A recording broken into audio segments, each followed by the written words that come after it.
Good afternoon. I like it. My name is Eric Ludwig, and I am President and CEO of Jewish Federation of Orange County. It is with great honor that I welcome you to Countering Hate, a summit on understanding and preventing anti-Semitism and hate in America. I want to begin by extending my gratitude to my partner in creating this summit, Dean John Gould of UCI's School of Social Ecology, and the university's visionary leader, Chancellor Howard Gilman. Federation's Rose Project has been working with UCI for over a decade to counter anti-Semitism and hate in our community and beyond. Our partnership with UCI is of significant importance to the Jewish community, and it has been one that has been effective in strengthening our community's civic discourse. Without this vital partnership, we would not be here today. In the room, we have over 22 school districts represented by superintendents and administrators, so thank you for being here. We also have the best of Orange County's civic leadership, mayors, city council members, elected officials, law enforcement. Today, we will hear from two panels.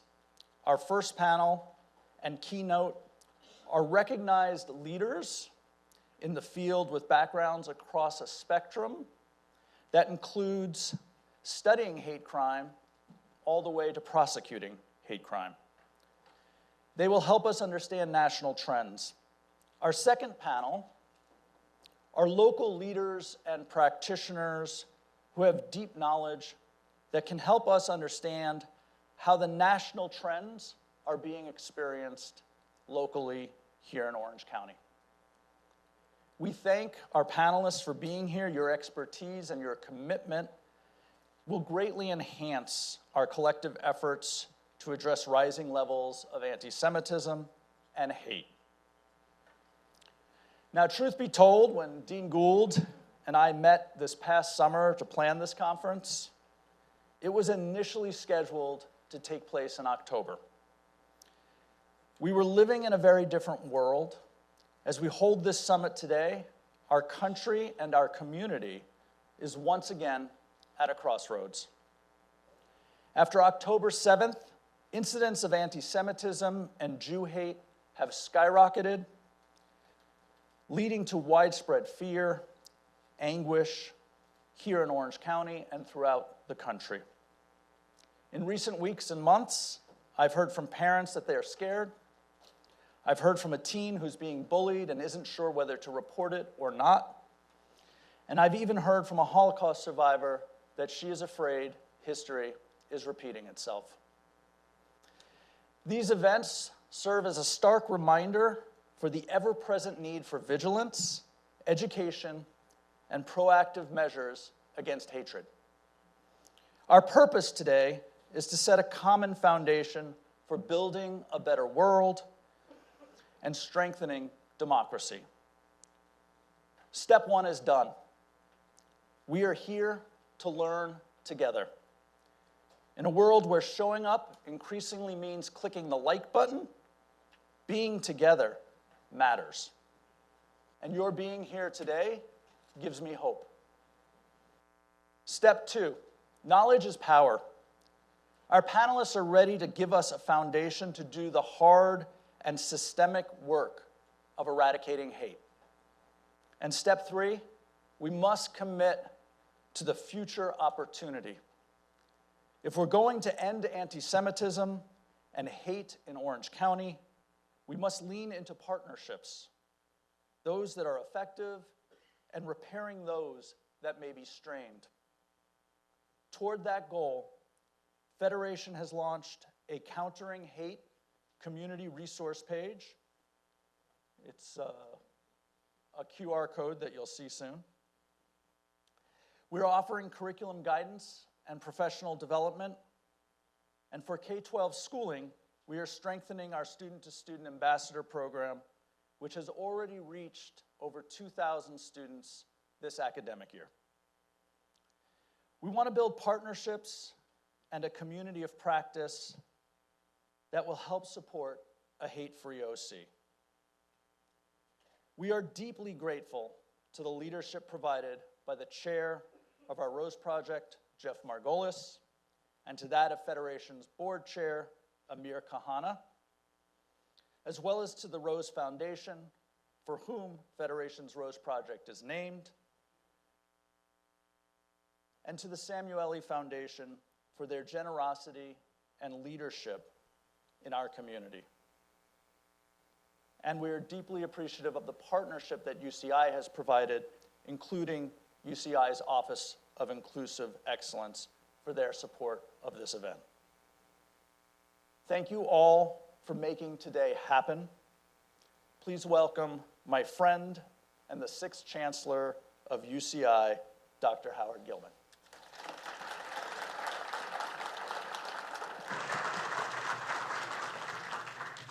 Thank you so much, Eric. And good afternoon, everyone. Welcome to UCI and to this very important event. I'm grateful to the Jewish Federation of Orange County and the UCI School of Social Ecology for putting this summit together.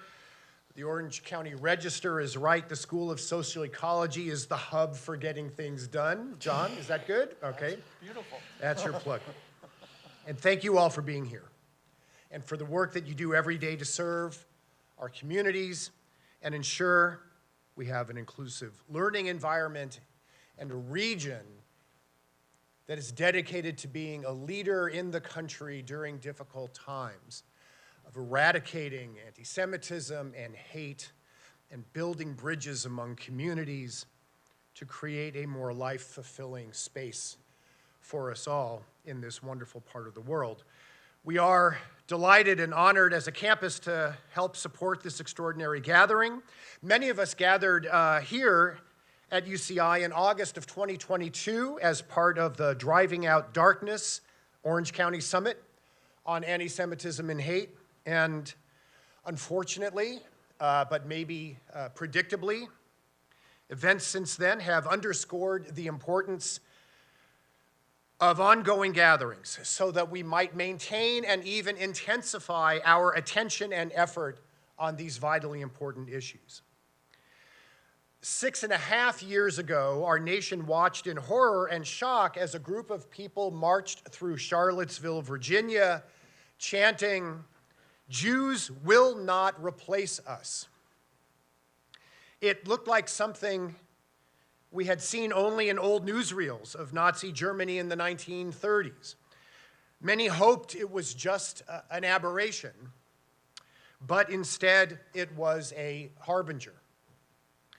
In 2022, ADL tabulated 3,697 anti-Semitic incidents throughout the United States, a 30% increase from the 2,717 incidents tabulated in 2021, and the highest number on record since ADL began tracking anti-Semitic incidents in 1979. It's the 3rd time in the past 5 years that the year-end total had been the highest number ever recorded. And according to ADL's 2023 report, Anti-Semitic Attitudes in America, 20% of Americans believe 6 or more anti-Semitic tropes, which is significantly more than the 11% ADL found in 2019. This dramatic increase, thank you, you got it? Let me make sure that KNX News, which I have been listening to since I was knee-high to a grasshopper, is appropriately set up. Great. So according to ADL's 2023 report, Anti-Semitic Attitudes in America, 20% of Americans believe 6 or more anti-Semitic tropes, which is significantly more than the 11% that ADL found in 2019. This dramatic increase also occurs just as the FBI releases report after report on hate crime data showing that Jews remain the single most targeted religious minority in America. And there are even more disturbing developments in the wake of the unspeakably barbarous torture, massacre, and kidnapping of innocent Israelis by Hamas on October 7th. the largest one-day massacre of Jews since the liberation of the Nazi concentration camps, an act of profound, gleeful cruelty, the likes of which we have not seen in our lifetimes. Here at UCI, as at the schools and campuses represented here today, we work very hard to give our amazing students an education worthy of their talent and their ambitions, to enable and empower them to go out into the world and pursue their dreams, and equip them with the knowledge and character to contribute to the betterment of society. But we, like you, are not insulated from the vital issues facing our community, our nation, and our world. We've never been. In fact, during UC Irvine's planning stages in the late 1950s, early 1960s, UC President Clark Kerr forced an end to restrictive real estate covenants that still existed in this part of the world. Many of you recall how 17 years ago in 2007, UC Irvine was in the news because of hateful incidents that profoundly affected all of us, but especially our Jewish students, colleagues, friends, and neighbors. Since then, we, and by that I mean faculty, staff, and students together, have worked very hard to speak explicitly about the scourge of anti-Semitism and to ensure that our Jewish students feel that UCI is a place where they are welcome and will thrive. As one example, after the regents of the University of California denounced both anti-Semitism and anti-Semitic forms of anti-Zionism, we were the first UC campus to systematically assess how best to implement that regent's statement, and the resulting Higher Ground report provided 19 separate recommendations to combat anti-Semitism, ensure campus accountability, promote education and training, and commit to responsive engagement. Among our activities were a series of events on anti-Semitism, including the topic of anti-Semitic forms of anti-Zionism, featuring New York Times columnist Bret Stephens. I know a good number of you attended that important community event. And I am not saying that things are perfect. As I said, we are not insulated from the larger world. But as we are doing today, we can all stand together and address these issues with a clear voice and a determined heart. Most recently, we've expanded our initiatives to support our work in Jewish studies. UCI's Center for Jewish Studies, part of the School of Humanities, serves as the hub for more than a dozen affiliated faculty in 8 departments for interdisciplinary and comparative studies in modern Jewish history and literature, Holocaust studies, Israel studies and culture, and anti-Semitism studies. That work, of course, needs to be expanded so that our broader community can benefit from expanded expertise in these areas. And in addition, I'd also like to recognize our Office of Inclusive Excellence, which has done such excellent work addressing anti-Semitism through its Confronting Extremism initiative. Finally, let me say that in reporting on the unprecedented rise of anti-Semitism, ADL's Jonathan Greenblatt has said that this is not a Jewish problem. It's an American problem. It's a European problem. And history has shown time and time again that the scapegoating and targeting of Jews is just a canary in the coal mine for much broader threats and dangers, especially against efforts to create truly inclusive democracies. And so it is an act of great importance and great hopefulness to gather here today, acknowledge the issue, engage in dialogue, educate ourselves, create new partnerships, develop strategies, and leverage our collective resources, our collective goodwill, our fundamental belief in the power of love to overcome hate, the power of the light to overcome darkness. This is a summit, and so let's reach new heights of insight and effective action. Thank you for giving us the opportunity and the privilege to help host you all here. I'm now delighted to welcome back Dr. Eric Ludwig. Thank you so much.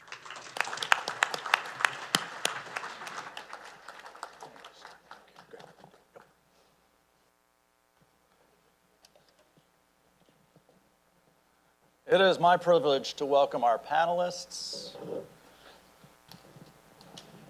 Dr. Ariela Keysar, Chief Hannah Yu, Dr. Amy Adamczyk, Dr. Alison Holman, and Dr. Jeffrey Kopstein. We've asked each of them to speak about their expertise on anti-Semitism and how anti-Semitism operates in society. After each of them has spoken, I'll moderate a short conversation.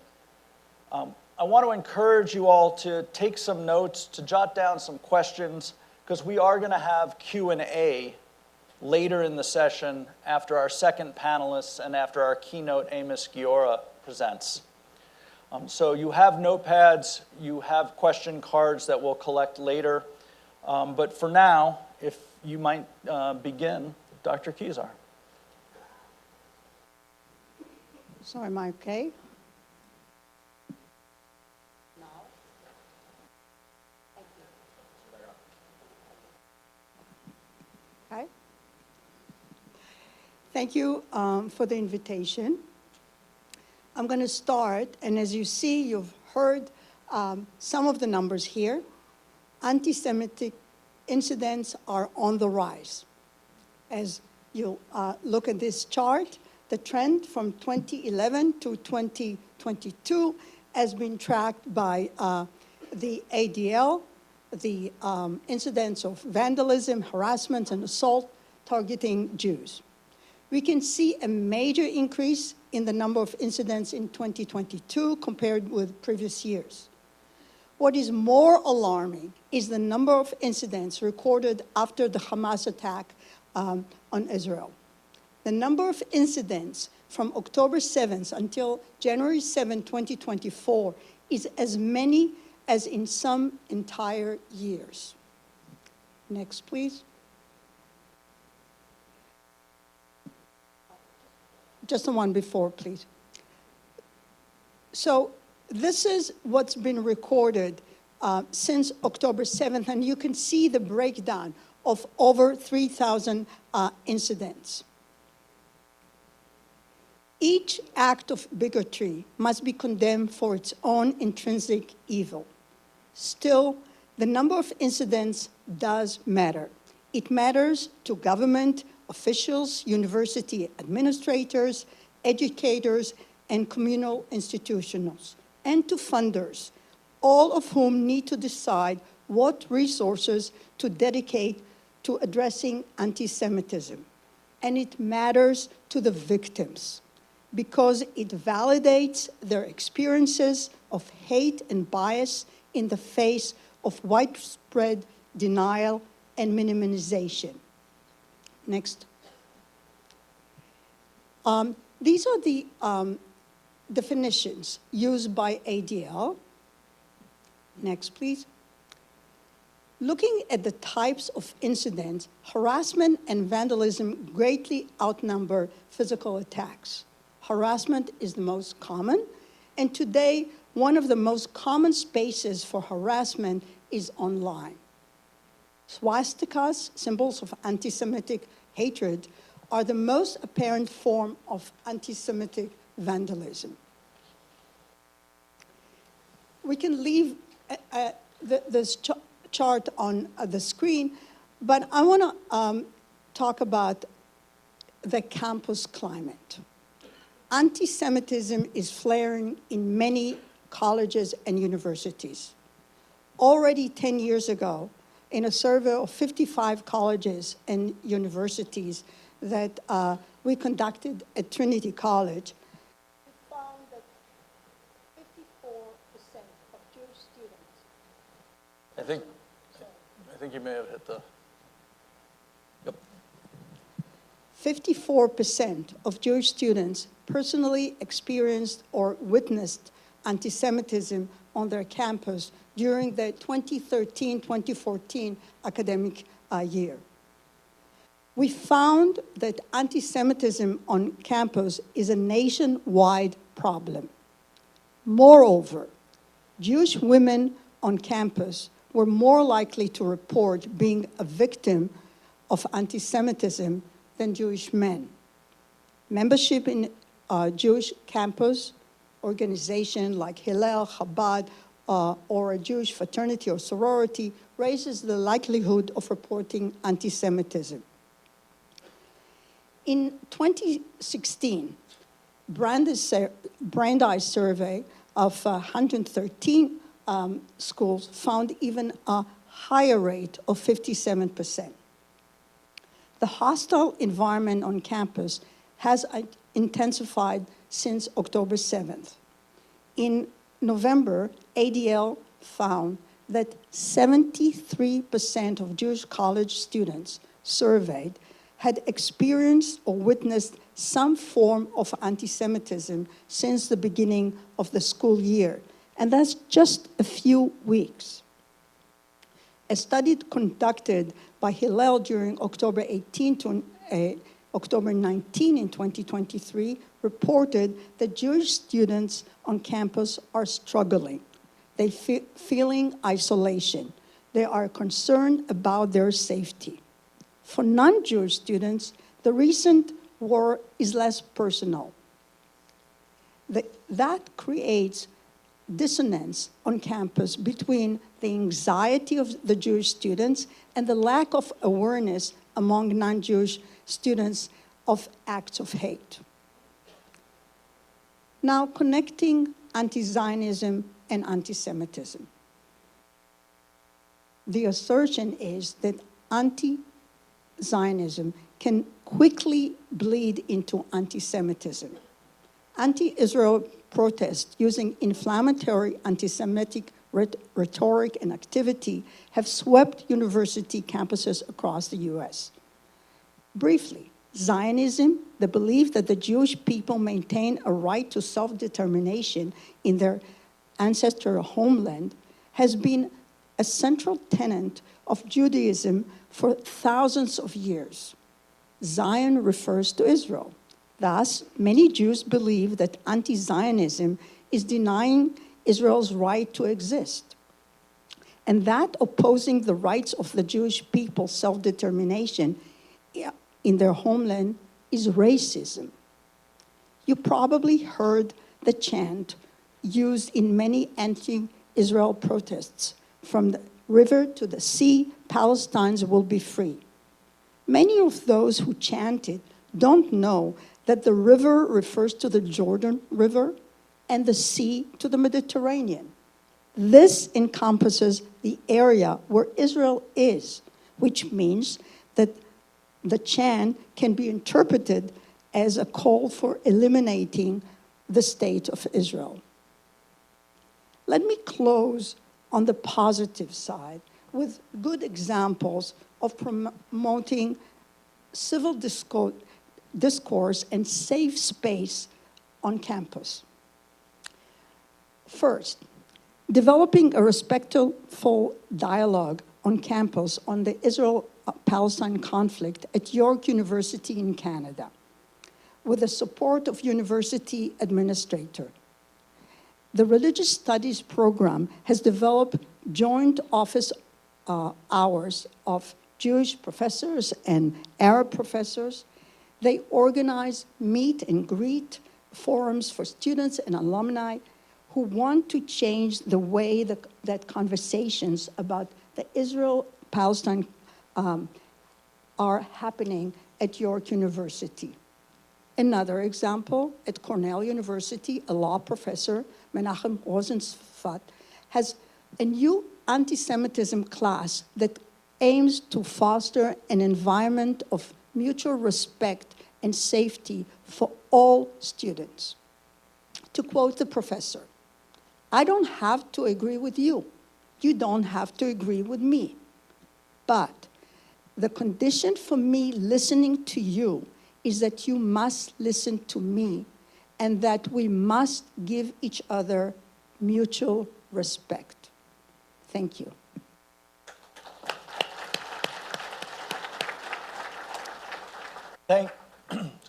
Thank you, Dr. Keysar, for sharing both the big data and perspectives on it, but also offering us some hope in understanding the ways in which people are responding to try to build community at a time when community is often fractured. It's my privilege to welcome Dr. Amy Adamczyk. Well, thank you so much for including me in this summit.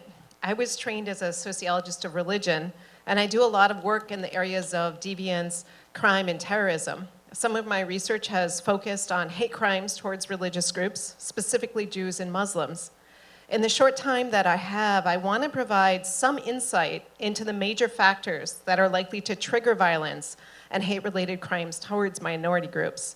My goal in doing this is to contribute to your understanding of when and what types of violence against religious minorities are most likely to occur based on various triggers. So hate incidences are motivated in part or whole by some sort of bias or prejudice. Hate in and of itself is not a crime. It's only when it's coupled with criminal behavior that it becomes a quote-unquote hate crime. There are a number of reasons why people may engage in hate incidences. So for example, perpetrators may be driven by a juvenile impulse for adventure. In these cases, there may be no real reason for the aggression. Rather, some people may become targets because they are seen as vulnerable because of their sexual, gender, racial, or religious background, which makes them appear as distinct. Furthermore, the attackers may think that society cares less about these people because of their minority status. When hate incidences are regulated by criminal law, they become hate crimes. And these behaviors include murder, assault, property destruction, graffiti. In the United States, the largest share of hate incidences come from actions taken against racial and religious minorities. One of the major forms of religion-related hate crimes in the United States are those directed at Jews.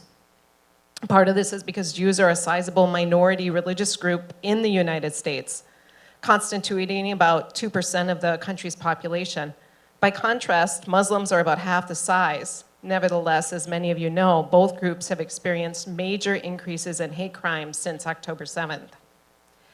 So what sorts of things are likely to trigger hate incidences against religious minorities in their communities? I'm going to talk about 3 of them now.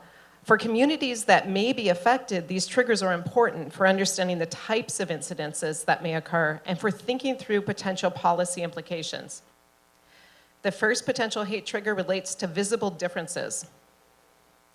Hate offenders usually identify victims as belonging to the hated group by visible markers. These may be linked to appearance, if you think of skin color for Muslims, or context and location, such as a gay bar for someone who's a sexual minority. Determining who is Jewish based on appearance alone can be challenging. Outside of the Orthodox Jewish community, Jews may be indistinguishable from other Americans.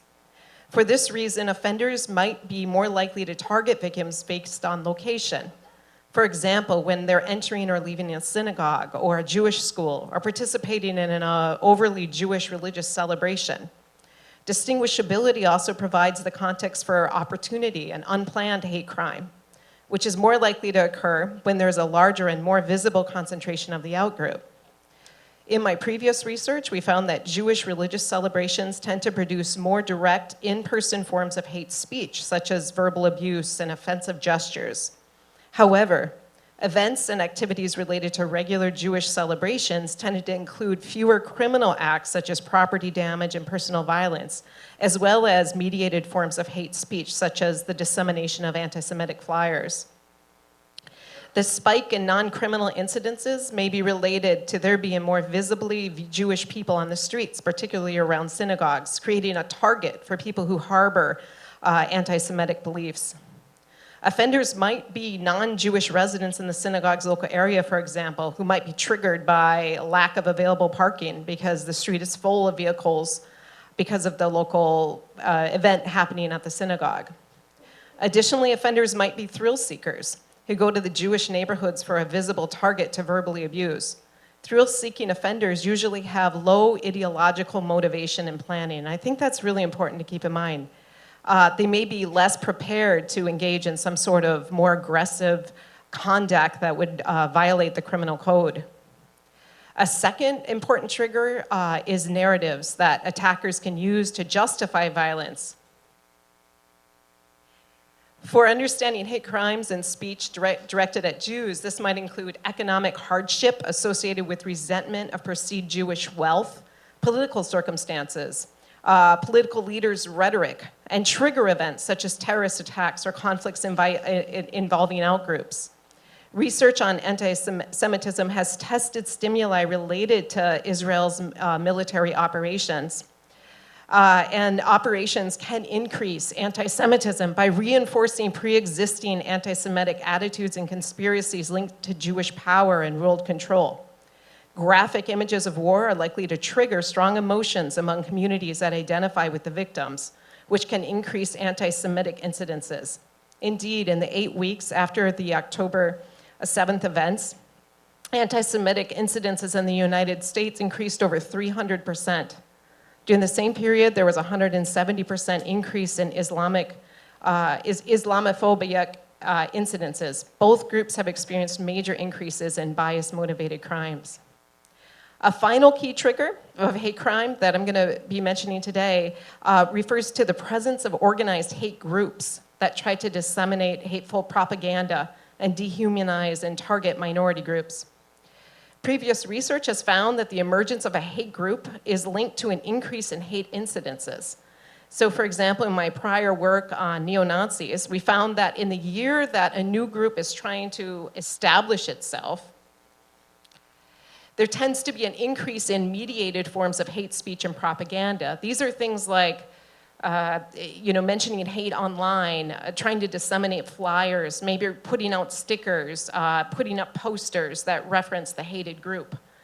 So during those same years, we tend to see fewer acts involving in-person forms of hate speech, suggesting a more ideological focus. So when groups are first developing, they may be largely focused on things that are relatively low risk, maybe things that are symbolic and expressive. And they're trying to create cohesion amongst the members of the group that they're supporting. And they're trying to stir up resentment against the group that they're opposed to. So in sum, there's 3 triggers that we tend to think of when we refer to hate-related incidences. These are the visibility of the group. And like I say, these are often not driven by ideology, but rather some sort of immature impulse, especially against a group that people think society doesn't support or is seen as vulnerable. The second one refers to narratives. So narratives about the hated group. So if we're talking about Jews, these narratives can easily be sparked by incidences that are happening in the world. This is very much what's happening right now when we think about the conflict in the Middle East. These narratives then can add to the fire of what people may be thinking and then can stoke that resentment. And then the third thing that we tend to look at is the development of hate groups. And usually when these groups are first developing, they're often distributing materials to try to develop some sort of cohesive relationship amongst others who may feel similarly, and to develop some sort of some sort of attack on the group they dislike. But usually it doesn't necessarily involve a lot of crime at that point. It's just much more disseminating the disseminating the ideas of what's happening. So as many of you know, one of the challenges with studying hate incidences is that they're not all illegal, right? Hate speech is only criminalized when it directly incites imminent criminal activity or consists of specific threats of violence targeted at a specific person or group. And because of their more vulnerable position, people from minority groups are often the victims of hate incidences, only some of which are illegal. Thank you, Dr. Adamczyk. So we've been able to see there's a national trend. We're now hearing that the triggers that drive that national trend are being visible, pre-existing narratives, and organized groups that target Jews. The unique position of Chief Hannah Yu is to sit at the New York District Attorney's Office, which prosecutes much of this crime. And I'll let you go from here.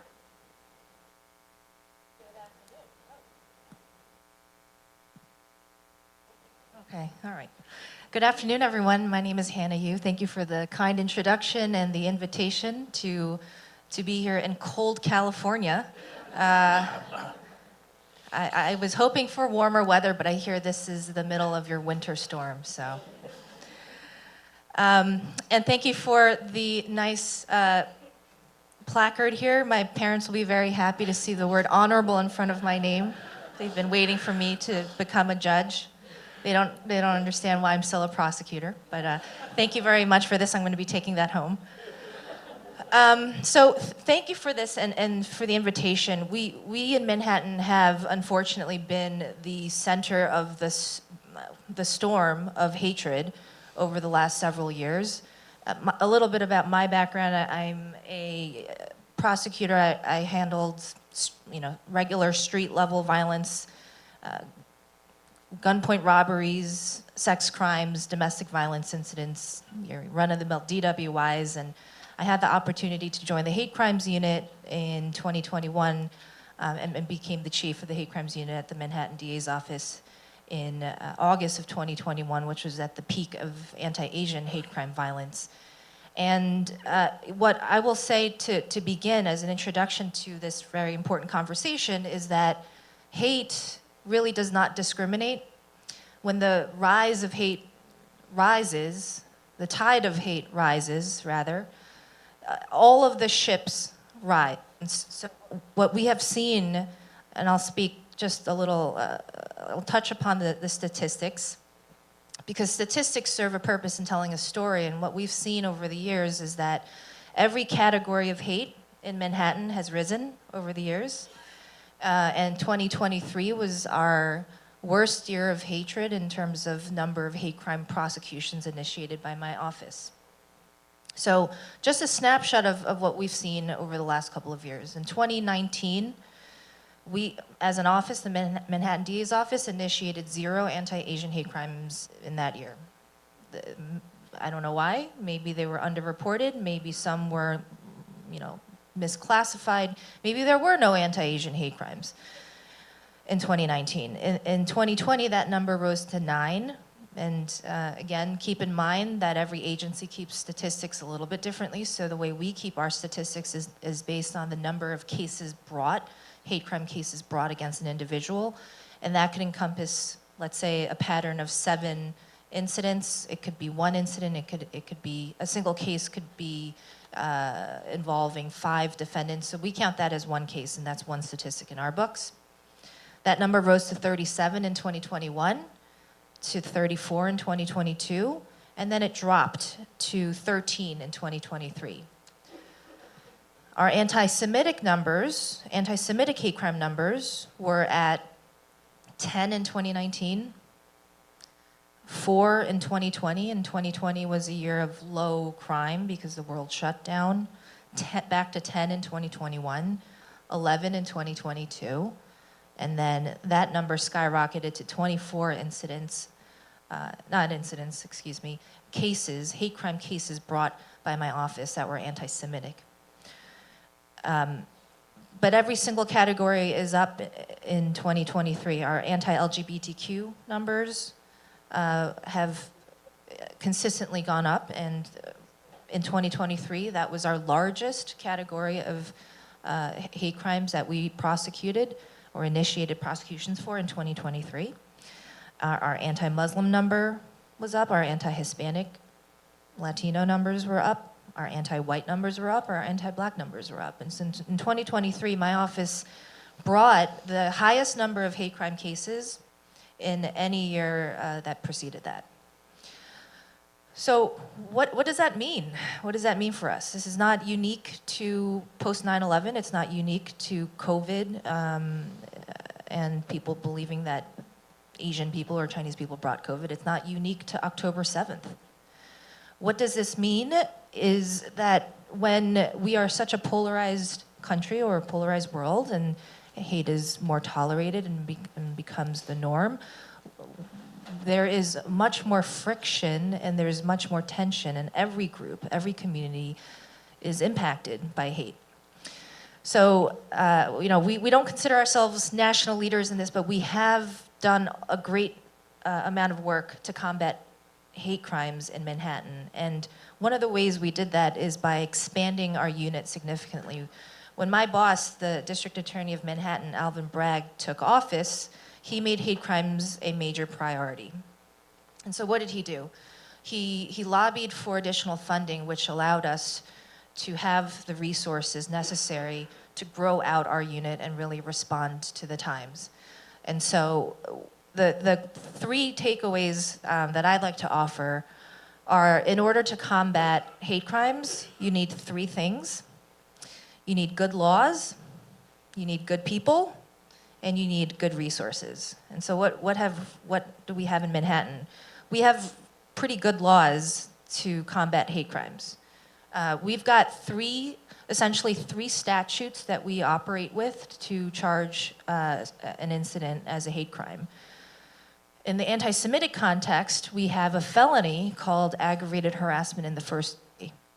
And what that does is it allows us to prosecute as a hate crime, a felony, any incident where someone draws, paints, etches, or places a swastika on any sort of real property, which includes, street lamps. And it has to be real property or a building.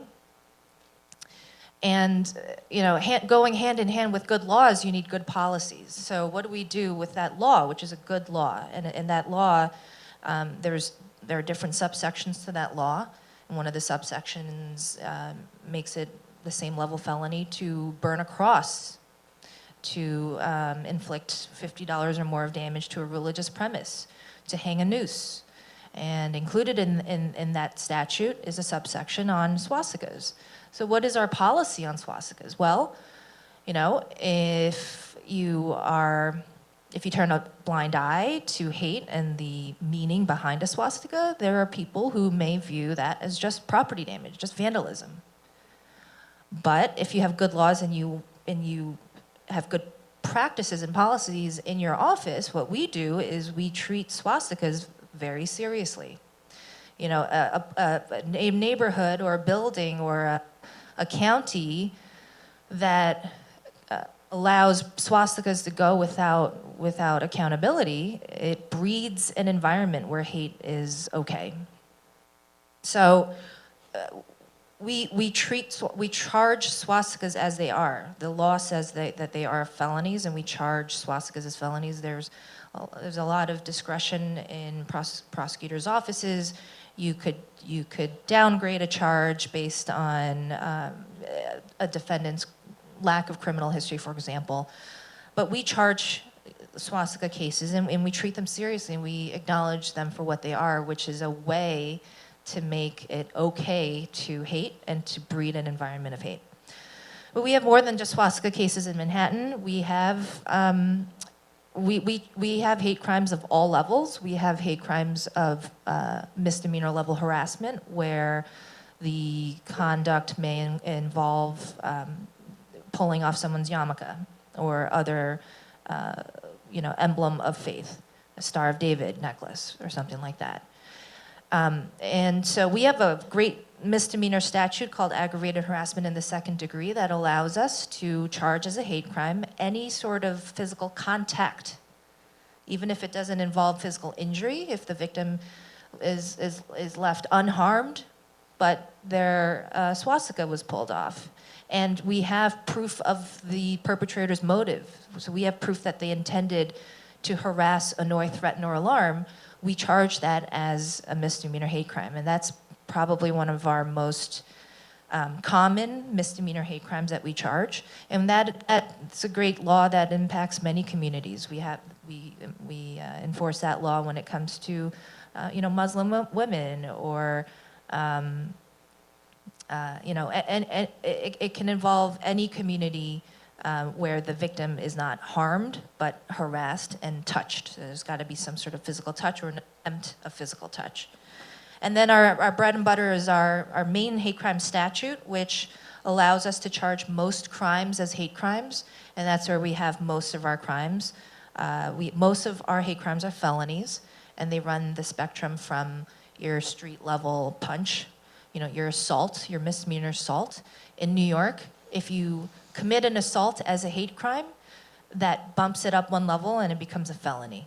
And that's very meaningful because it's a recognition that you're not just punching someone, you're not just hurting someone, you're not just slashing someone. You've now victimized the entire community that victim is a part of. And so, so most of our felonies will get bumped up one level. Assault in the second degree in Manhattan is a D violent felony.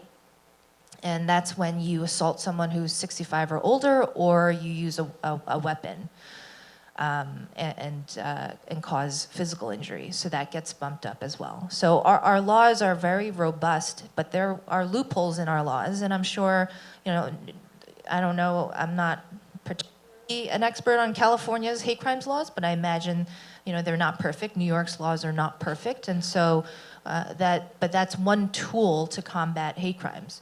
We recognized that there were loopholes in New York's hate crime statute, and we worked with local legislators to propose a bill. So in New York, for example, you can commit an assault as a hate crime, but you can't commit gang assault as a hate crime. That makes no sense. If you can target one person and get into a street-level assault as an individual and be charged as a hate crime, why couldn't a group of people who target the same individual be charged with gang assault as a hate crime? So we recognized that loophole and we worked to address it. Rape in the first degree, forcible rape can be charged as a hate crime in New York, but forcible touching, which is the misdemeanor of forcibly touching the intimate parts of someone, couldn't be charged as a hate crime. Falsely reporting an incident is not included in our list of offenses that are hate crime eligible. So how does that impact communities? Well, it impacts people at an individual level because falsely reporting has been weaponized to target many people. But at a community level, we've been seeing nationwide incidents of something called swatting. I don't know if some of you have heard of swatting incidents, but those are false reports. People call in a false bomb threat or a false emergency, sending SWAT teams, and that's where the term swatting comes from, I believe. And SWAT teams will go and disrupt religious services or other meetings. That's a false report. It's based on hate. You're targeting a specific community. But in New York, right now, under our current laws, falsely reporting cannot be charged as a hate crime. And so these conversations and these recognitions that laws empower us, laws are there so that we can make a safer, more inclusive society. Laws are very important. Good people and good resources are important. How are good people important? Well, you need people to do the work. You need people who are sensitive to these issues. And in Manhattan, we have a great relationship with the NYPD's Hate Crimes Task Force. The NYPD has a specific group of detectives that investigate hate crimes. They serve all 5 counties, and so we share our excellent detectives with the other boroughs in New York City. And they're very, very busy right now. But what does that close relationship do for us? Well, they have about 30 detectives who respond to and enhance, from an investigative standpoint, hate incidents. What we have in our office, we have a group of 15 dedicated prosecutors who are specifically trained in hate crimes, who are trained by different community groups. We have ADL come once a year to discuss the history of anti-Semitism, to talk about, some tropes that not everyone may know about, to be able to recognize certain hate speech and hate symbols. And we have community groups and community leaders come and talk to our prosecutors. But we have investigators and analysts who support this work. And I'll just wrap up with good resources. Good resources are absolutely necessary. You need the people, you need the investigators, you need analysts to do this work, because what's difficult about hate crimes is that you have to prove motive, you have to prove why someone did what they did, and that is not always easy, and I'm going to continue that during Q&A. Thank you, Chief Yu. You've given us a view of what the prosecution looks like, what cases come before you. a piece of this work is also beginning to understand the toll it takes on the human conscience, on people as a whole. It's my privilege to invite Dr. Holman to continue with us. Thank you very much. Can everybody hear me? Okay, good. Thank you for the invitation to come and speak today. This is a topic that is near and dear to my heart. Background for me, I am a health psychologist and a nurse. My first nursing job was in a pediatric ICU, seeing sick and dying children, many of whom had been traumatized. And I quickly decided I wanted to study trauma, and I've been studying trauma since then for over 30 years. To address this issue, I just want to say, and a couple of our speakers have already addressed this a little bit, one must, in my view, to address and understand the health impacts of hate and hate crimes, one has to think about the very different backgrounds reflecting different identities. Some of them are visible and some of them are not. So a person who is Black, that's not an identity that can be hidden. A person who is Asian cannot hide their identity. A Jewish person might not be detected in a crowd. A Muslim person who is practicing, and for example, a woman wearing a hijab might be easily identifiable. A person from an LGBTQ person might not be identifiable in a group. And it's very important to keep in mind that the visibility or invisibility of a person's identity can have an impact. So there are a few key points that I'm going to talk about. One of them is to frame the idea of hate crime and health issues related to hate crime in the context of public health crisis. It's often thought about as a criminal justice problem, but I want to say that it's actually a public health problem, a very big one, and one that we need to address. The second key point, and I'm going to go to each of these in a moment, is that identity is a central player in understanding the consequences, the health consequences of hate crimes. The third is we must consider them in the broader context of the historical and intergenerational transmission of trauma and how that impacts people's health. You can't decontextualize them.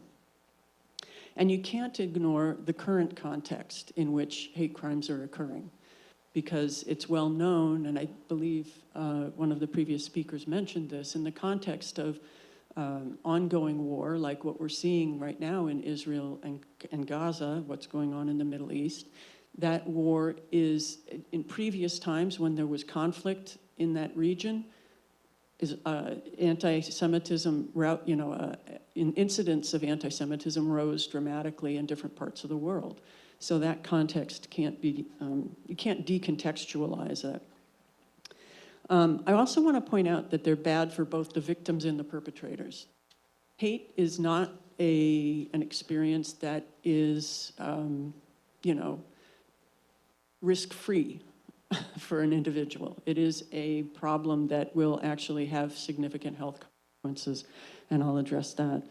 And then finally, I want to remind us that the work that we've seen in psychology, which is that shows that everybody, maybe not everybody, okay, the vast majority, large majority of people, the large majority is capable of committing horrific behavior under the right circumstances.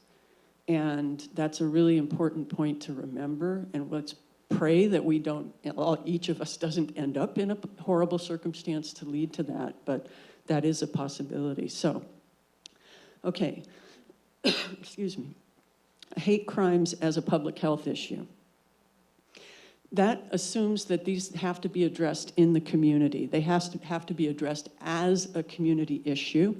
There's clear evidence that across multiple identities, regardless of all of the identities that I mentioned, Black Americans, Asian Americans, Jewish Americans, Muslim Americans, LGBTQ Americans, and people around the world, when they experience hate crimes, there's a greater risk of developing mental health problems, depression, anxiety, post-traumatic stress, But one of the ones that's probably, I think, one of the more pervasive health damaging effects is the fear. Because a lot of times hate crimes are committed, they can be committed with the intent of instilling fear in a particular group. And when that fear, when a person lives in fear, that is an arousal state for the body. It is a situation where their body is already primed, and there will be health consequences from that. So the other point I want to make is that hate crimes also in communities, they tend to decrease the health protective behaviors that people engage in. They're associated with poor sleep, and in groups in pregnant women who experience hate crimes, even if the hate crime is at the county level and not directly experienced, so broadly experienced, these women will go on, many women will go on to have low birth weight babies or preterm births. So we see these effects, these health effects running across various levels. So I want to remind people, a lot of times we think of mental health as mental health, and physical health is something different, but it's not. We know that physical health is directly related to mental health. We know that people who suffer from anxiety, depression, post-traumatic stress are all at greater risk for developing cardiovascular disease and various other types of disease, endocrine diseases. So there are, the physical health consequences of hate crimes are very real as well. The second point I wanted to make was to point out about the issue of identity. And I mentioned that it's a key driver of hate. And to understand its effect, some people can't hide the source of the hate that's being directed at them, right? They can't hide it. Other people can hide it. But even if you can hide it, there's plenty of evidence that we've seen to show that overt forms of hate, overt forms of, for example, racism or bias against people of a particular religious background, overt forms of bias are associated with health, but so are the microaggressions. So you could be in a situation where, you may not stand out as being somebody who's going to be targeted by the next comment that somebody makes, but those microaggressions take a toll on mental health. And as I mentioned, mental health is closely associated with physical health. So I think it's really important to understand that even just because somebody has an identity that they can sort of hide doesn't mean that they're safe or free from the potential health impacts of hate crimes or of hate speech. The other thing I want to talk about is our work on identity. I've been doing research on collective trauma with my colleagues here at UC Irvine and elsewhere for many, many years. And one of the things that we find is that when a person identifies with the victim, they're more drawn to go and engage in media coverage about whatever that victim was experiencing. And when that media coverage then is associated with him having higher levels of distress. So what we see is that people get caught in this spiral where they identify with the victim, they watch more, they get engaged with more, and then they become more distressed. And so when the next thing happens, they're back at the media, and then they become more distressed. And it becomes a bit of a vicious circle or a cycle of distress that is very damaging. And the other point I want to make about hate crimes and the health effects of hate crimes is we have to remember that they're not random. And that not randomness is a big part of what makes a hate crime mentally damaging. Because it's not just it's harder to let go of because it's not that somebody just mugged you on the street and it was a random act of being mugged. It was because you are who you are. And your very identity is what is being targeted and demeaned and denigrated by the crime. So that's a very important piece of how the mental health challenges of hate crimes can take place. Then I also wanted to mention the issue of historical context and the intergenerational transmission of trauma. The research that's been done on Holocaust survivors has clearly shown that among Holocaust survivors, there's an intergenerational transmission of, there's mental health challenges, as well as epigenetic changes in the DNA of Holocaust survivors' children. And these epigenetic changes are associated with differential patterns of mental health outcomes, like increased risk for PTSD and other mental health challenges. In my work with some of my students, I've also shown that the intergenerational transmission of trauma in Black communities is associated with greater, even if the trauma was experienced by a mother prior to becoming pregnant with her children, that her children are going to have higher health risk, independent of other factors that are in these studies. This was a review that we did. We also see the same thing in Black communities with mental health. So there's an intergenerational transmission of mental health challenges. And the same, I might point out, is true for Indigenous Americans. Indigenous Americans have experienced what we call historical trauma, as have Black Americans. There's been a historical pattern of racism and slavery and racism, and in the Indigenous population, the wars against Indigenous peoples. So these various forms of violence that have been very systematic forms of violence have had historical effects. And clearly, the Holocaust is a major historical trauma for the Jewish population. So I think that context needs to be kept in mind. And then I also wanted to point out that hate hurts the victims and the perpetrators alike. We know from health psychology research from decades and decades ago that when a person experiences significant anger, which is associated with hate, when a person experiences anger, they're getting aroused in their bodies. And there's a greater risk for cardiovascular health problems as well as mental health problems. In addition, the hostility, when a person experiences hostility, which one could argue is a very important part of hate, hostility in itself is an independent risk factor for all kinds of cardiovascular diseases, both in healthy people as well as in sick people. So you don't have to be somebody with pre-existing health problems to have hostility lead to other health problems. So what I'd like to do, after summarizing all of that, I'd like to point out, I mentioned that I'm a nurse, and one of the things that is near and dear to me, I teach courses on compassionate care for underserved populations, and one of the things we focus on, you may know in nursing, when we don't choose our patients, we take the patients who come to us. And sometimes we may get a patient who comes to us who we might feel like have bias against or feel offended by. But we have to be able to do that care because that is our duty, our professional duty.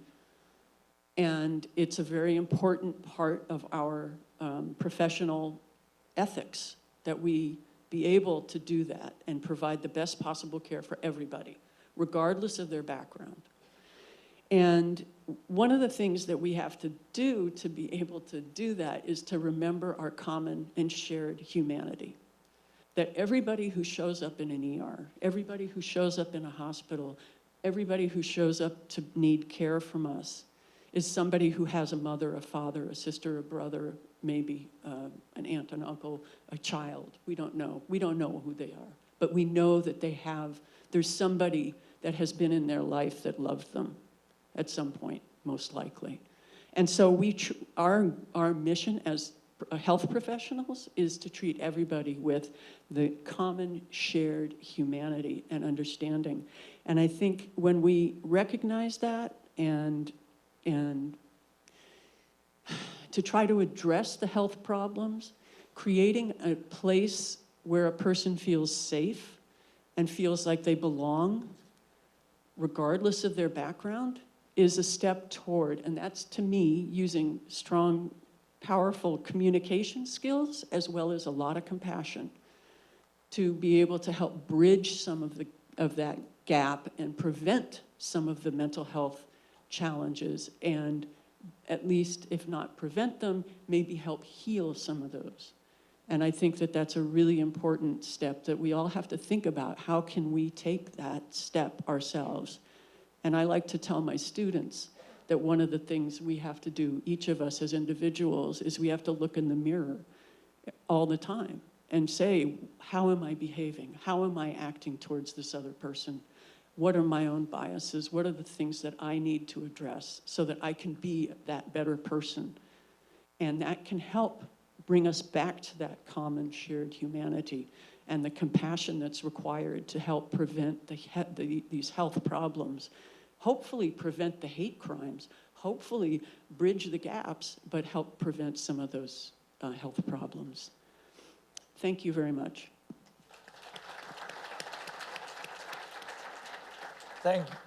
Thank you, Dr. Holman, for sharing with us the human cost of anti-Semitism and hate.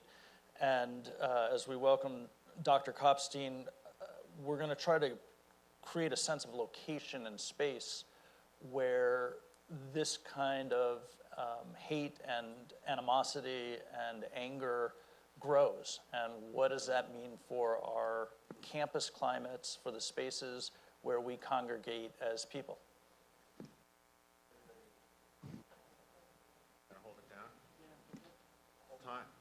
Okay.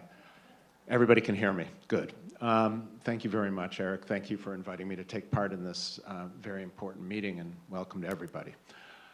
I moved to the University of California 8 years ago from the University of Toronto to UCI. And when I did that, the first response was everybody said, it's going to be warmer, which it is. I had to wear a sweatshirt to walk my dog this morning. It was really cold. But the second thing people told me is, you're crazy. You're crazy for doing that. The University of California is our hotbeds of anti-Semitism. And so I arrive here, and the first thing I do, I'm a Holocaust historian, but I'm also a statistician. So I asked the university for a random sample of 3,000 students. And I conducted a survey, and I used the very old questions that have been used since the 1950s to tap into anti-Semitic attitudes. And I published a couple of articles. Nobody was really interested in campus anti-Semitism, except for a few people. And I published them. Hardly anybody read them except my father. But the ADL read them, and they said, look, we want you to do more. We want you to look at all the University of Californias. So that's what I've been doing over the last 6 months. And little did I know this would be of even greater interest. This wasn't easy to do, although the University of California at Irvine was heroic, and they gave me the 3,000 randomly selected student names, right? These are not Jewish students. These are non-Jewish students, for like the vast majority. None of the other University of Californias wanted to do that. And through a lot of pulling and nudging, I've now got University of California at Merced, University of California at Riverside, and next week I'm getting UCLA, which is really, the big kind of, the big kahuna. So we asked, as I said, really well-established questions that were tapping into anti-Semitic attitudes. And we've talked a lot about anti-Semitism, but what is anti-Semitism, right? And there's all kinds of jokes about what anti-Semitism is and isn't. But when we get serious about it, scholars usually tap into, it's a multidimensional concept. That's why it's hard to study. We usually tap into 4 things. First is hidden Jewish power. So you ask questions like, Jews have too much power in the media or in banking or in business or over the government. So that's one dimension. Second, dual loyalty. Jews are more loyal to Israel or to each other than they are to the United States. Holocaust minimization, right? That Jews talk too much about the Holocaust, you would ask students. Or 6 million didn't actually die, they exaggerate, or some version of that. And finally, distasteful Jewish traits, right? Jews are pushy, they want to be the head of things. One that I asked was, Jews use the blood of Christians for ritual purposes. You'll be pleased to know that only 6% of students actually agree to that in one way or another. My father was thrilled. So I want to report to you a few of the results. And I could put up slides, but I haven't published them yet, so I'm not putting up the slides. And the survey's ongoing. The latest round began in the summer, and I'm using November 15th as the cutoff date. And that's very important because October 7th happens halfway totally by luck. But this is actually fortuitous from the standpoint of a survey researcher. So for that portion, we have about 1,500 respondents, non-Jewish students, so it's a nice size sample, from UCI and UC Merced. I'm going to exclude UC Riverside, although it basically replicates it, just because I haven't crunched the numbers yet, but they look the same. So I have some sort of goodish news and some bad news that I'm going to report to you. First, there is anti-Semitism, and it overlaps with anti-Israel attitudes, not perfectly, but it's there. It's statistically significant and positive. That is to say, you can predict somebody's anti-Semitic attitudes if they're really anti-Israel. Definitely, you can predict that. It's there on campus. It's no stronger than in the rest of society. Now, I consider that good news. Howard Gilman says, well, we should be better than the rest of society. Of course we should be better than the rest of society, but it's no worse than the rest of society. I would have liked to have seen it lower, but that's not the way it is. Second, and this is sort of even more interesting, on the question of whether universities are producing these attitudes, right? Are we kind of liberal brainwashing factories? Right? Are we producing anti-Semitism either through a student environment or through ideological professors? So what we did is we asked questions about Jews and Israel.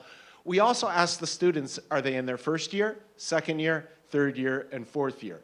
You'd think that if the environment was especially toxic, right, anti-Semitic, the fourth-year students would be more anti-Semitic than the third-year students, the third year more than the second year year more than the first year. And we were very lucky that we asked students the week they showed up. So we got the students before they had any campus exposure whatsoever. So the news here is that there's absolutely no difference in attitudes between the years.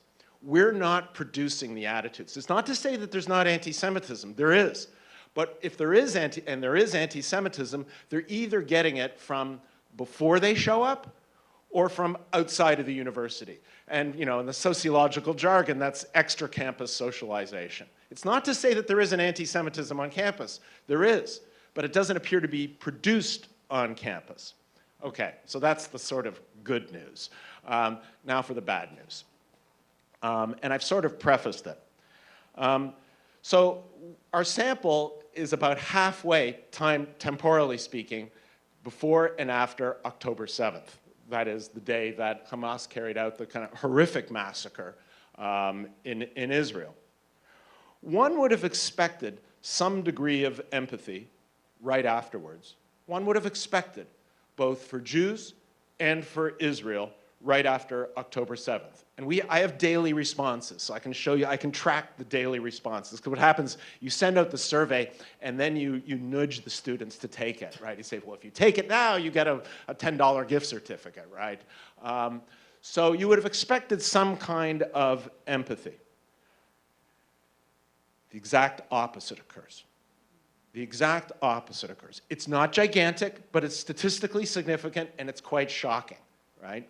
So what happens is that levels of anti-Semitism go up after October 7th, and levels of anti-Israel sentiments soar. So much do they soar, that the correlation between anti-Israel and anti-Semitic sentiments, it goes away. It goes away because too many people are anti-Israel, even those who refuse to admit that they're anti-Semitic. Now, this is not a perfect survey, though it's the best that exists anywhere, especially at the University of California system. There are pitfalls to survey research, and we know this from surveying about African Americans, that people won't necessarily tell you if they're anti-Semitic. It's called social desirability bias, as all my fellow panelists know, right? But we have ways of correcting for that. I consider the results that I found sort of kind of the floor, right? It's probably higher. How much higher? Well, reasonable people can disagree on that. Taken together, the results showing the existence of anti-Semitism, but no campus effect, and really no major effect. That is to say, engineers are no less, I'm sorry to say, no less anti-Semitic than anybody else, but no more anti-Semitic than anybody else. There appears to be very little major effect. It doesn't matter really what you study.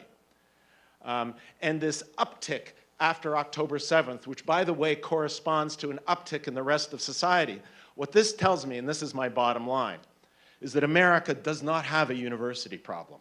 America has an anti-Semitism problem.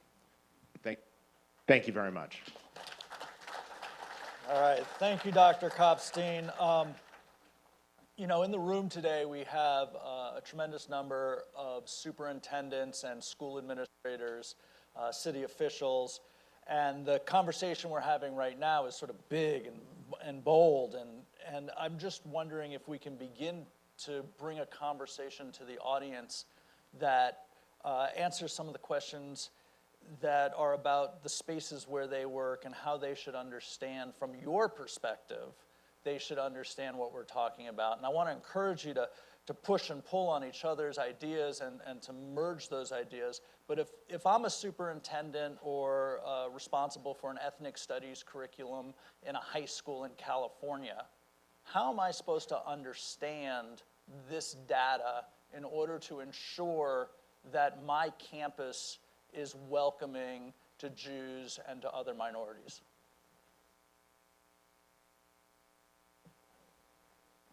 And everyone feel free to jump in. No silence is I felt great. like you were looking at me. Maybe that's your talent, right? So I suppose for me, the bottom line, what I think I found is that there's a lot of surveys out there, and Ariela does great stuff, right, showing that how Jewish students feel, Mine is about non-Jewish students' attitudes towards Jewish students. So the Jewish students are feeling especially nervous. What I think my survey shows is that that nervousness is sort of justified, right? And it's justified because there's this uptick, right? And so what they're feeling is not simply that they're being stoked to feel that way by the Jewish community.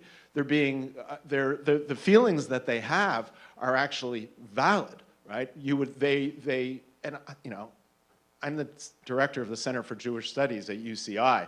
The kind of empathy fail that occurred on my own campus, right? And it's not just my own campus, it's all the campuses, because I talk to everybody, right? That's pretty true, and that's valid, and I believe that. And so I think that the broader community of administrators that are trying to make people feel welcome, those senses that the Jewish students are having, right, of increased sense of vulnerability, awareness of their own Jewishness, of being sometimes excluded or standing out or picked upon, that's all real. That's not BS, right? Those are real things. So I'm very interested to see what my colleagues have to say. I'm a demographer. I conduct research and many surveys. So I care about statistics, about the broader picture, and I showed you a few of those statistics. But there's one story that haunts me. It's a story that was told by a Jewish educator about an 8-year-old girl. And that girl told her teacher that she's so happy she has a Jewish teacher. Why?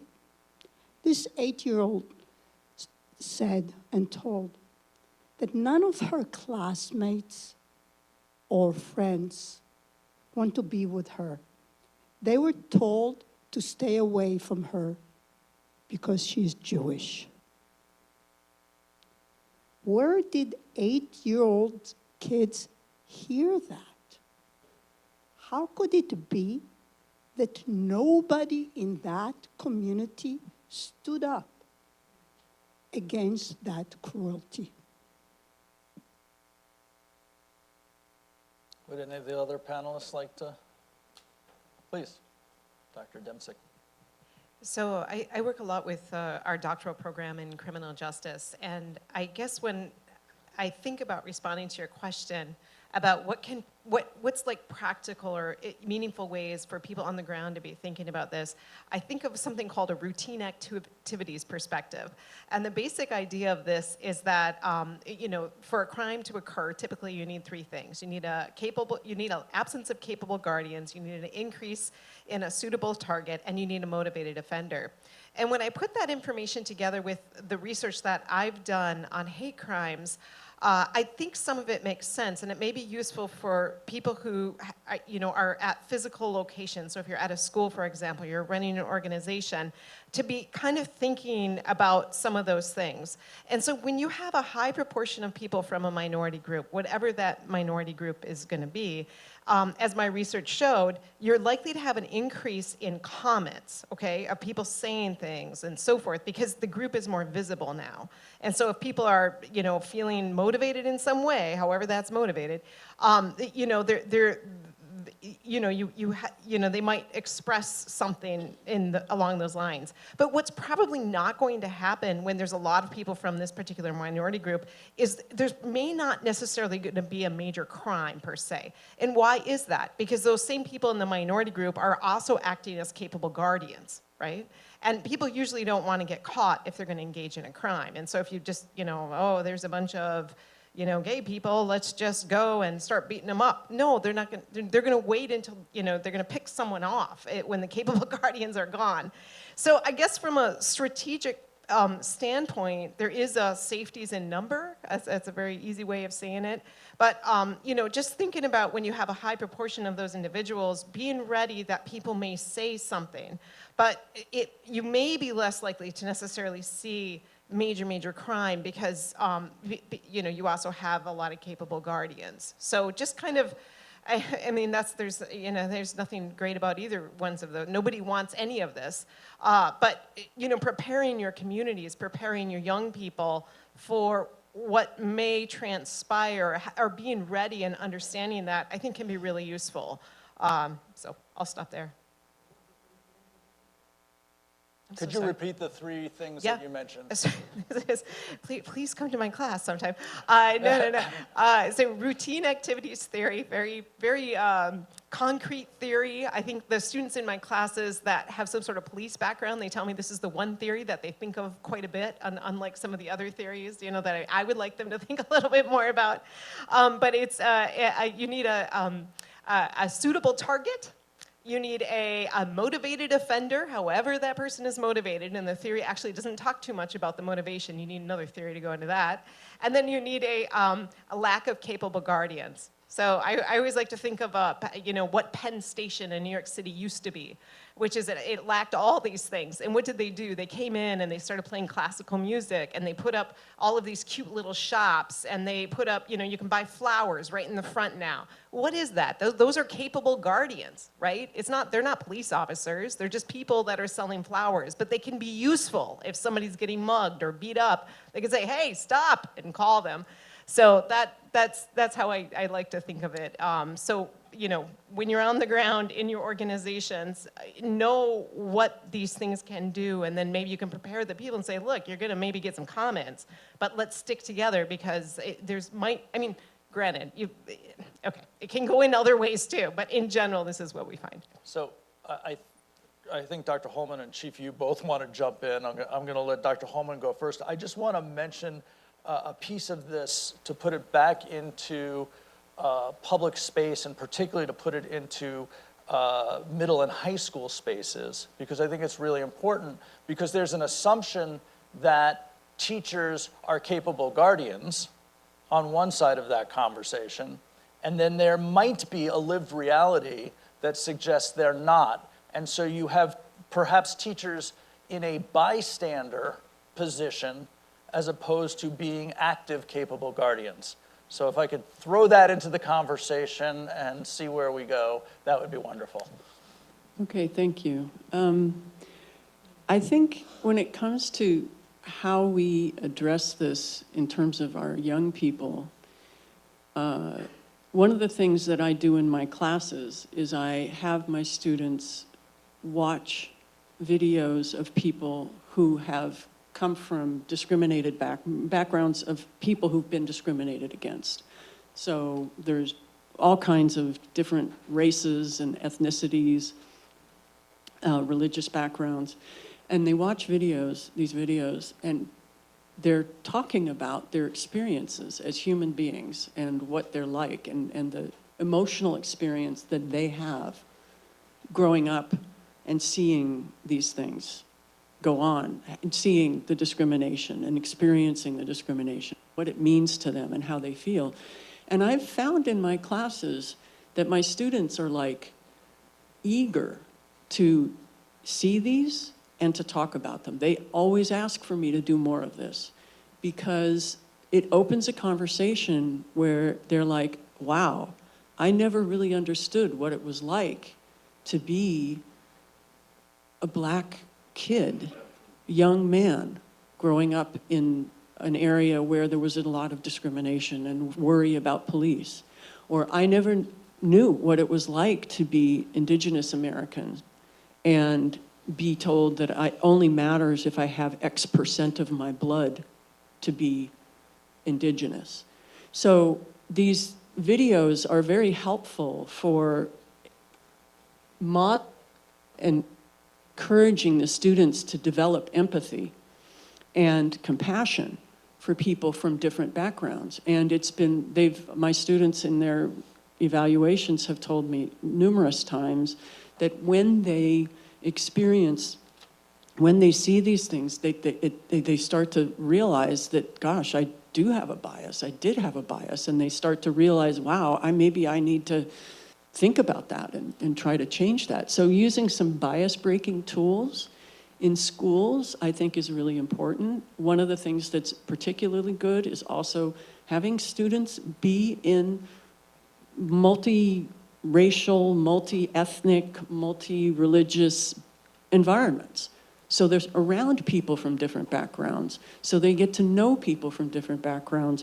And it's not that they know them as, oh, that's somebody from, whatever religion over there. That's another kid, right? And they get to know that kid as a kid, right? And that is what builds that human contact, that common humanity. And I think doing that is one of the really important ways that we can think about breaking down some of these barriers that, we're talking about. So we have about 5 minutes left of our session, and I'd like to use it by giving each of you the last word individually. So just to start with one of you and then the next one, but sort of a speed round to really help us understand what would you have or do differently in school?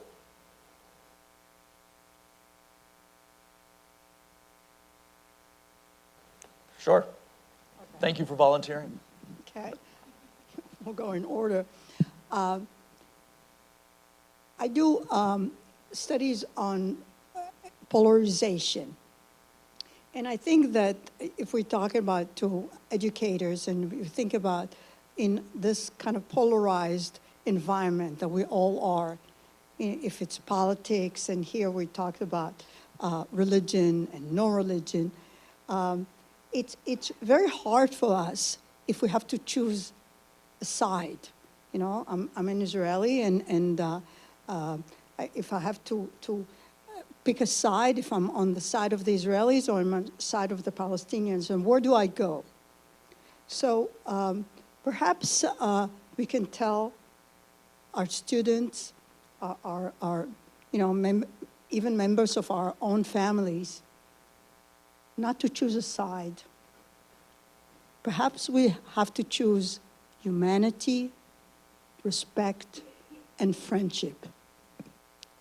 Thank you, Dr. Keysar. Dr. Adamczyk?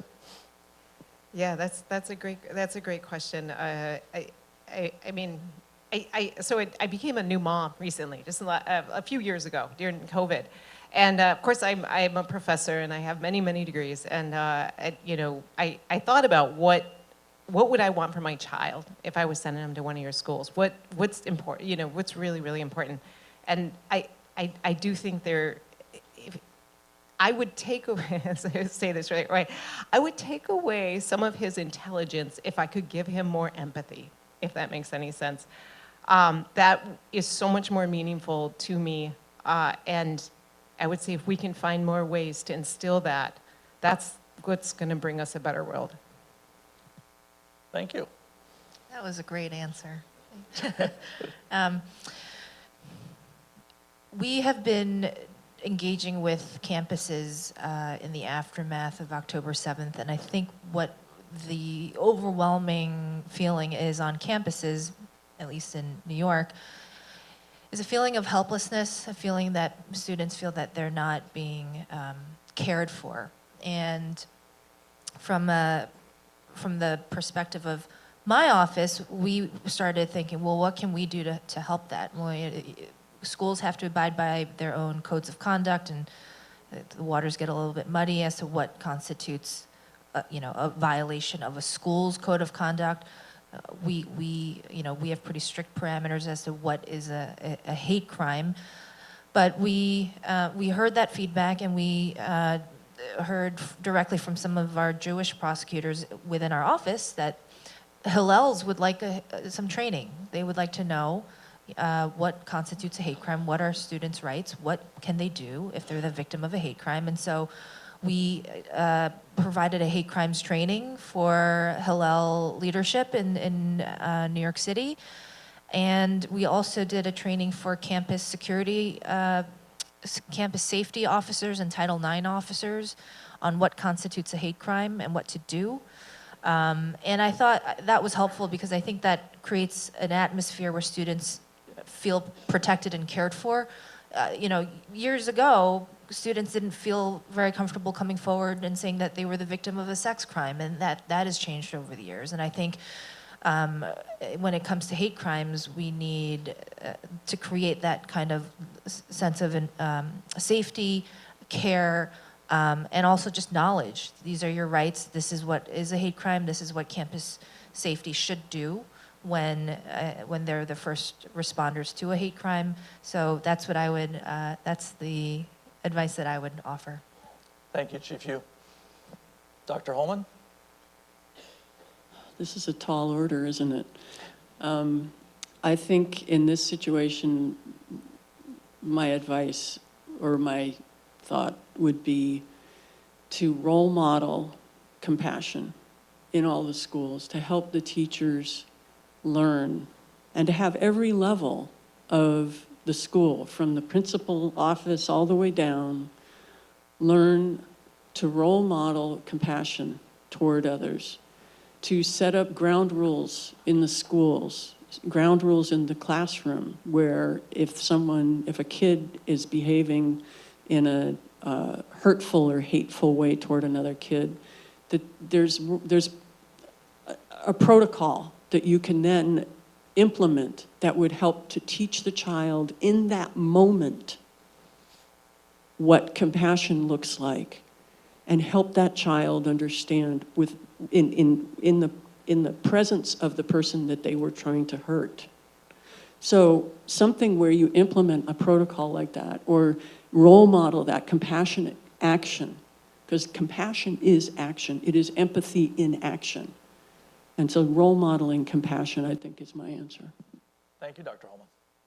And Dr. Kopstein? Okay, everything's already been said, but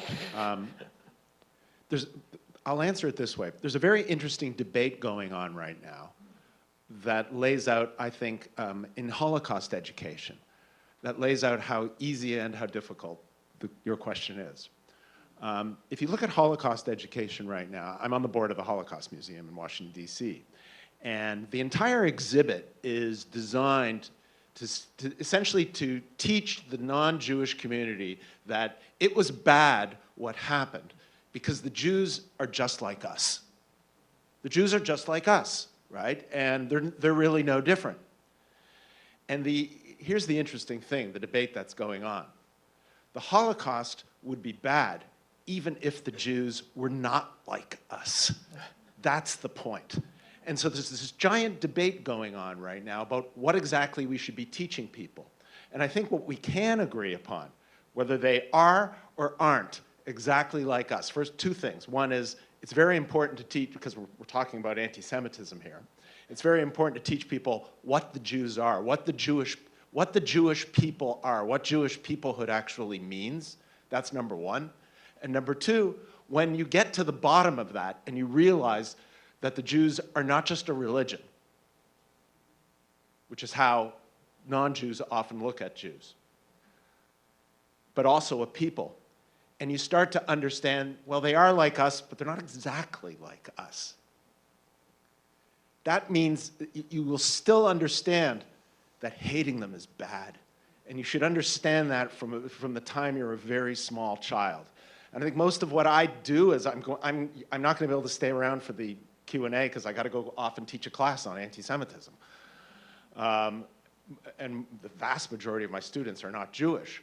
But really what I'm doing is, okay, I could teach them about the history of anti-Semitism. That's easy to do. But at the end of the day, if you actually want to have an effect, you actually have to tell them who the Jews are and why it would be wrong to hate them or not treat them, why they are worthy of equal respect to anyone else, even if they're not exactly like us here in the United States. Anyway, that's my point. Thank you. All right. To our panelists, we're incredibly grateful for the work that you're doing, for taking the time to engage us in this work, and for your work, which I think shrinks the footprint of anti-Semitism and hate, and we're lucky to have you doing it. So thank you very much. It's also my privilege to welcome my colleague, Dean John Gould, up here and to introduce our local panel of speakers as well. They will take us sort of from the big picture, if you will, and the national trends to a more localized version and understanding.